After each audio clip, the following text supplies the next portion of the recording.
Hello friends, Marathi हृदयस्पर्शी कथा चॅनलमध्ये तुमचं खूप खूप स्वागत आहे. शिवगौरी भाग 50 व शिवगौरीचे यामागचे सर्व भाग तुम्हाला चॅनलवर पाहायला मिळतील. चॅनलला अजूनही सबस्क्राईब केलं नसेल तर आत्ता जाऊन सबस्क्राईब करा आणि पुढचे सगळे भाग पहा. गाड्या देशमुख हाऊसमध्ये पार्क झाल्या. जयवंत देशमुख गाडीतून खाली उतरले आणि प्रताप यांना त्यांच्या रूममध्ये येण्यास सांगून ते थेट त्यांच्या रूममध्ये गेले. प्रताप गाडीतून उतरले आणि एक दीर्घ श्वास घेऊन जयवंत देशमुखांच्या रूमकडे निघाले. श्रीकांत यांनी पाहिले तेव्हा ते सुद्धा काही विचार करत त्या दिशेने गेले, पण प्रताप यांनी आत जाताच दरवाजा बंद केला होता आणि तो उघडून आत जाण्याची श्रीकांत यांची हिंमत होत नव्हती. ते आपल्याच विचारात तिथेच उभे राहिले. आत जावं की परत जावं? त्यांना परत जावंसं वाटत नव्हते, कारण आज त्यांनी जे पाहिले होते ते त्यांच्या मनात अनेक प्रश्न निर्माण करत होते. समोरून विचारण्याची त्यांच्यात हिंमत नव्हती, म्हणून त्यांनी विचार केला की आज जावं, कदाचित काहीतरी कळेल.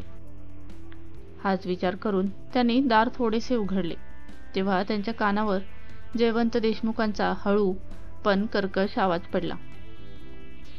मी काहीतरी विचारतोय प्रताप. कसं झालं हे? प्रताप यांनी काहीच उत्तर दिले नाही. ते फक्त मान खाली घालून उभे होते. तुझ्या या गप्प राहण्याचा मी काय अर्थ समजू? आज एका मुलाच्या कर्तव्यावर बापाचं प्रेम भारी पडलं. मी विचारतो, जर संधी होती तर गोळी चालवली नाही तू? तुझे हात का थरथरत होते? प्रताप अजूनही काहीच बोलले नाही. काही बोलशील की नाही? आम्ही सर्व व्यवस्था केली होती की आज त्याचा मृतदेह पाहायचा, पण आपले लोक गायब होते. कसे? यात तू तर सामील नाहीस ना? तुझ्या मुलीच्या प्रेमात बापाचा विश्वासघात तर करत नाहीस ना? जर असं झालं प्रताप, तर तुला माझ्या रागाचा सामना करावा लागेल. मी असं काही नाही केलं बाबा. मी गोळी नाही चालवली कारण मला तुमची काळजी होती. जर गुड्डी किंवा त्याच्या गार्ड्सनी तुमच्यावर गोळी चालवली असती तर, आणि तिथे इतके लोक होते की असं केल्याने तुमची प्रतिमा खराब झाली असती.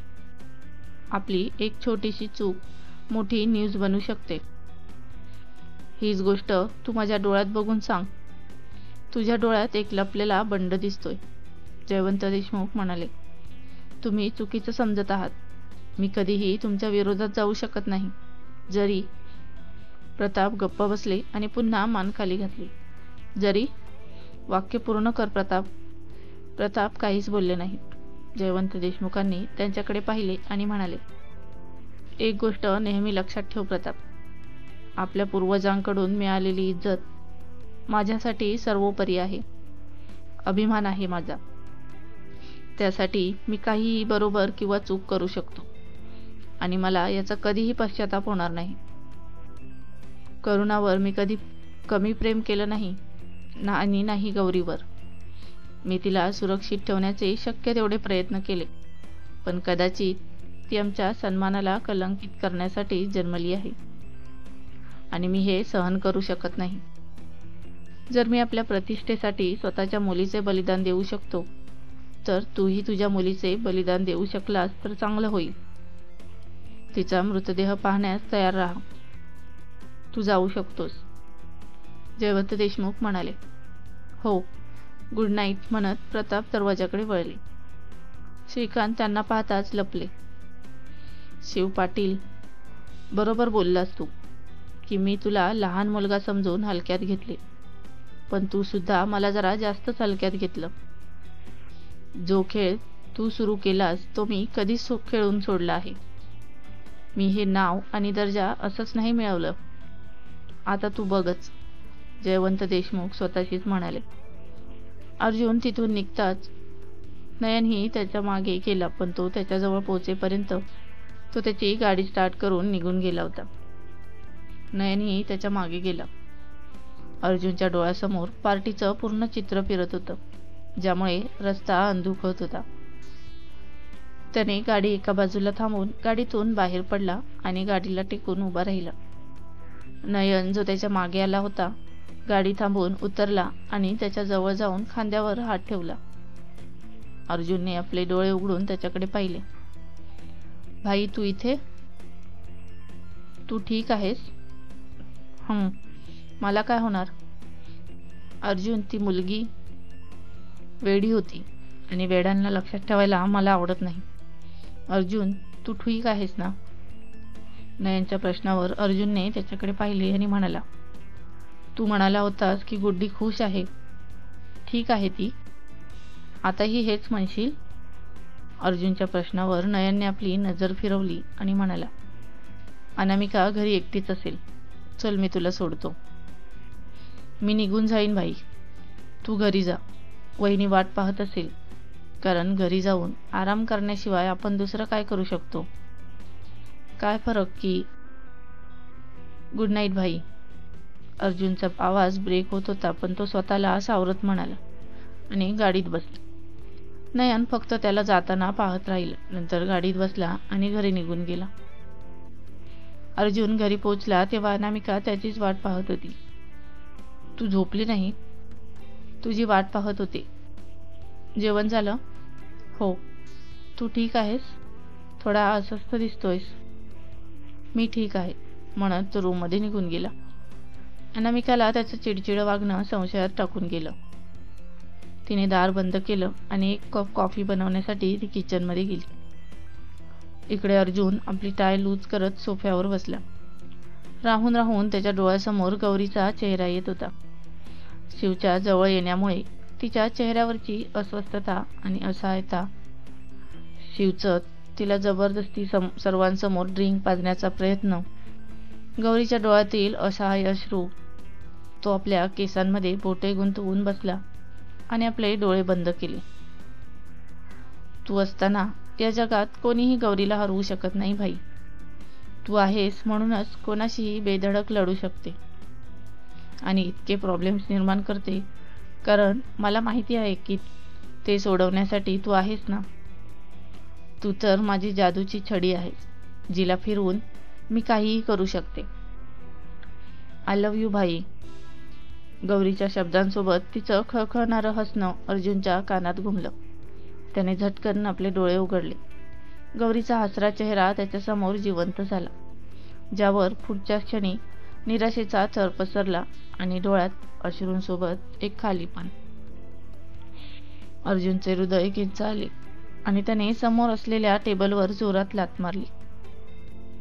का करत आहेस तू असं? अर्जुन ओरडत उभा राहिला. अनामिकाने त्याचा आवाज ऐकला आणि ती घाबरून रूममध्ये आली. रूमची अवस्था पाहून ती घाबरून गेली. तिने घाबरत पुढे येऊन अर्जुनच्या खांद्यावर हात ठेवला. काय झालं? अनामिकाने घाबरत विचारले. अर्जुन तिच्याकडे वळला. त्याचे ओले डोळे पाहून अनामिका आणखी घाबरली. तिने त्याचा चेहरा हातात घेतला आणि विचारले, काय झालं आहे? तू ठीक आहेस? अर्जुनने तिला पाहिले आणि तिला मिठी मारली. जेवढं मजबूत तो स्वतःला करू शकत होता तेवढं त्याने केलं होतं, पण आता त्याचा धीर तुटला होता. अनामिकाने त्याला रडताना पाहून स्वतःपासून वेगळं करत खाली बसवले आणि त्याचा चेहरा पकडून विचारले, काय झालं? मला नाही सांगणार? अनामिका, गुड्डी. गौरीचे नाव ऐकून अनामिकाचे डोळे विस्फारले. गौरी? काय झालं तिला? ती ठीक आहे ना? नाही, ती ठीक नाहीये. नाहीये ती ठीक. अर्जुन तुटत होता. काय झालं तिला? ती ठीक नाहीये अनामिका. तिने तुम्हा सर्वांना खोटं सांगितलं आहे. ती ठीक नाहीये. तिच्यासोबत काहीच ठीक नाहीये. आणि ती मला आपली जादूची छडी म्हणायची की तिच्या सर्व प्रॉब्लेमचं सोल्युशन आहे माझ्याकडे. मग का ती विसरली आहे? का नाही आवाज देत मला? विश्वास नाही राहिला का तिचा माझ्यावर? अर्जुन, काय झालं आहे ते सांगशील मला? तू भेटलास का तिला? माझी गुड्डी.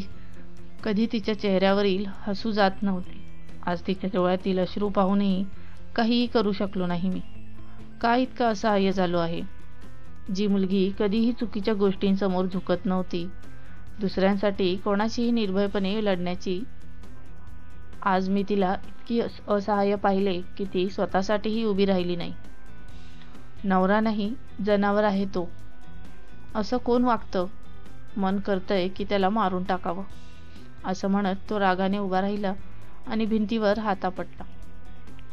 अनामिका घाबरली. अर्जुनच्या रागाची तिला भीती वाटू लागली होती आणि इथे दुसरं कोणीही नव्हते ज्याला ती बोलावू शकेल. ती धाडस एकटवून उठली आणि त्याच्या जवळ आली आणि त्याचा हात धरून म्हणाली, शांत हो, शांत होऊन काहीतरी विचार करूया. अर्जुनने तिच्याकडे पाहिले. यावेळी त्याच्या चेहऱ्यावर रागापेक्षा वेदना जास्त दिसत होती. अनामिकाला वाईट वाटले. तिने अर्जुनला मिठी मारली आणि म्हणाली, मला माहित नाही काय झालं ते, पण तू असं स्वतःला त्रास देऊ नकोस. मला आवडत नाहीये. सगळं ठीक होईल. कसं अनामिका, कसं ठीक होईल? अर्जुनने तिला स्वतःपासून वेगळं करत विचारले. बोल, कसं ठीक होईल? त्याने अनामिकाचे दोन्ही हात धरले आणि म्हणाला, मला सांग, तू सांग, मी सगळं करेन. अर्जुन, नाही ना, काही करू शकत नाही. करू शकलो असतो तर तो तिला जबरदस्तीने ड्रिंक पाजत होता तेव्हाच त्याचे हात तोडले असते. का गुड्डी, का सहन करत आहेस तू हे सगळं? एकदा तरी सांगायला हवं होतंस की भाई मला घेऊन चल. तुझी शपथ, जगातील कोणतीही शक्ती तुझ्या भाईला रोखू शकली नसती. का तू मला एवढं मजबूर केलं आहेस? असं म्हणत तो गुडघ्यावर बसला. रुचिकाला काहीच समजत नव्हते की तिने काय करावे, कसं सांभाळावं. ती त्याच्या शेजारी बसली आणि शांतपणे त्याला मिठी मारली. अर्जुनची असहायता त्याच्या डोळ्यातून वाहत होती. इकडे नयन घरी परतला आणि गपचूप आपल्या रूममध्ये निघून गेला. नम्रता श्रीशाला झोपवत होती. नयनने एक नजर तिला पाहिले आणि येऊन सोफ्यावर बसला. त्याच्या येण्याच्या चाहुलीने नम्रता उठून बसत म्हणाली, खूप उशीर केलास यायला. पार्टीमधून येण्याचं मन करत नव्हतं का? नयन आपले कपडे काढू लागला. त्याच्या डोळ्यासमोर गौरीचा चेहरा फिरत होता आणि त्याचे हात थांबले. काय झालं, कुठे हरवलास? नम्रताच्या आवाजाने त्याने तिच्याकडे पाहिले आणि उठत म्हणाला, काही नाही. आणि कपाटातून कपडे घेऊन वॉशरूमकडे निघाला. थोड्या वेळाने परत येऊन बेडच्या एका बाजूला बसला. कॉफी बनवू का? थकलेला दिसतोय. नकोय मला. लाईट ऑफ कर, तो सांगून झोपला. नम्रताला थोडं विचित्र वाटलं. तिने त्याच्याकडे पाहिले. नयन आपल्या डोळ्यांवर हात ठेवून झोपला होता. नम्रताने मेन लाईट ऑफ केली आणि त्याच्या जवळ येऊन त्याचा हात सरळ करून त्याच्या छातीवर डोकं ठेवून झोपली. काय झालं, माझ्यावर रागावला आहेस का? नाही. तिच्याकडे पाहिले आणि हळू आवाजात म्हणाला, नाही. तुझ्यावर का रागवू? मग मला इग्नोर का करतोस? एवढ्या वर्षात कशीही परिस्थिती असली तरी तू मला कधी इग्नोर नाही केलं. आजही नाही करते नम्रता. फक्त थोडं डिस्टर्ब आहे. माझ्यासोबत असूनही डिस्टर्ब आहेस म्हणजे काहीतरी घडलं आहे. काय झालं आहे ते? पण मग थांबून मनातच म्हणाला, नाही. नम्रताची तब्येत किती मुश्किलीने ठीक झाली आहे. तिला गौरीबद्दल सांगणं योग्य होणार नाही. काही नाही, ऑफिसशी रिलेटेड आहे. मी करेन हँडल. माहीत आहे तू करशील हँडल, पण असा सॅड राहून? मला तुझी स्माईल आवडते, जी मला बघून अजून छान होते. नम्रता मान वर करून त्याच्याकडे पाहत म्हणाली, असं का बघतोयस? जर काही सांगण्यासारखं नसेल तर नाही विचारणार, पण एकदा स्माईल तरी कर, नाहीतर मला झोप येणार नाही. नम्रता म्हणाली तशीच नयनने स्माईल केली. खोटी आहे पण चालेल, असं म्हणत नम्रतानेही स्माईल केली आणि हलकेच त्याच्या गालावर किस केली. नयनने थोडी अजून स्माईल केली आणि तिला गालावर किस करत म्हणाला, झोप आता, सकाळी लवकर उठायचं आहे. नम्रता स्माईल करत त्याला बिलगली. नयननेही तिला मिठीत घेतले आणि एक दीर्घ श्वास घेतला. घरी जाऊन आराम करण्याव्यतिरिक्त आपण काय करू शकतो? अर्जुनच्या या शब्दांवर पार्टीमधील पूर्ण नजारा नयनच्या डोळ्यासमोर फिरला. गौरीच्या निरागस चेहऱ्यावर पसरलेली शांतता त्याच्या मनाला दुखवून गेली. त्याने आपले डोळे बंद केले आणि त्याची मजबुरी अश्रू बनवून बाहेर पडली. काही वेळात नम्रता झोपली, पण नयनच्या डोळ्यात झोप नव्हती. त्याने हळूच नम्रताला स्वतःपासून वेगळं केलं आणि उठून बसला. त्याची मजबुरी कोणीच समजू शकत नव्हतं. नाही तो कोणासोबत बोलू शकत होता. काही वेळ बसून राहिला, मग उठून रूममधून बाहेर आला.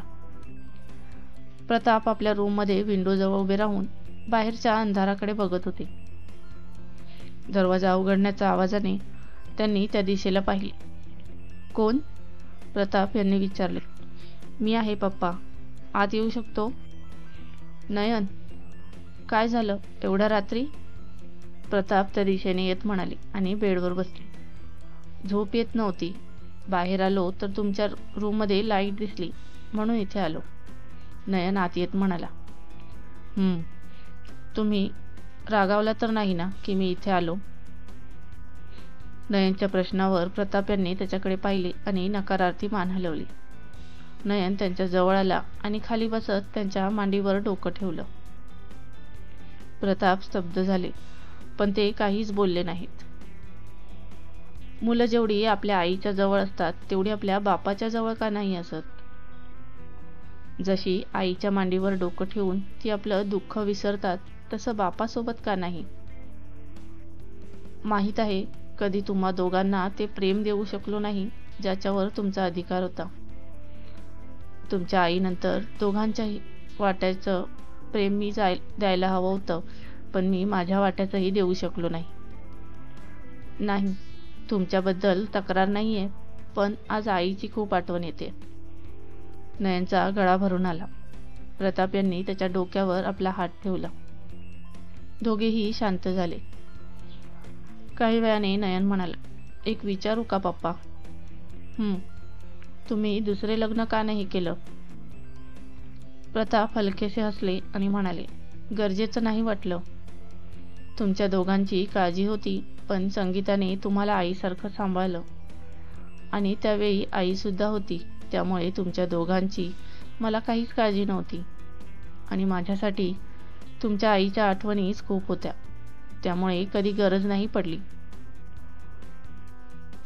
तुमचं आईवर खूप प्रेम होतं. ती होतीच तेवढी चांगली, म्हणून तर देवाने तिला आपल्याजवळ बोलावलं. अजून एक विचारू का पप्पा? नयन मारवर करत त्यांच्याकडे बघत म्हणाला. आज आई असती तर हे सगळं गौरीसोबत झालं असतं. ती सुद्धा माझ्या आणि तुमच्यासारखी गप्प राहिली असती. सो फ्रेंड्स, पुढे काय झालं हे जाणून घेण्यासाठी स्टोरीचा पुढचा भाग नक्की वाचा. आणि स्टोरी आवडत असेल तर व्हिडिओला एक लाईक आणि चॅनलला सबस्क्राईब करून बेल आयकॉनचे बटन ऑलवर सेट करा, जेणेकरून पुढच्या भागाचे नोटिफिकेशन तुम्हाला मिळेल. धन्यवाद.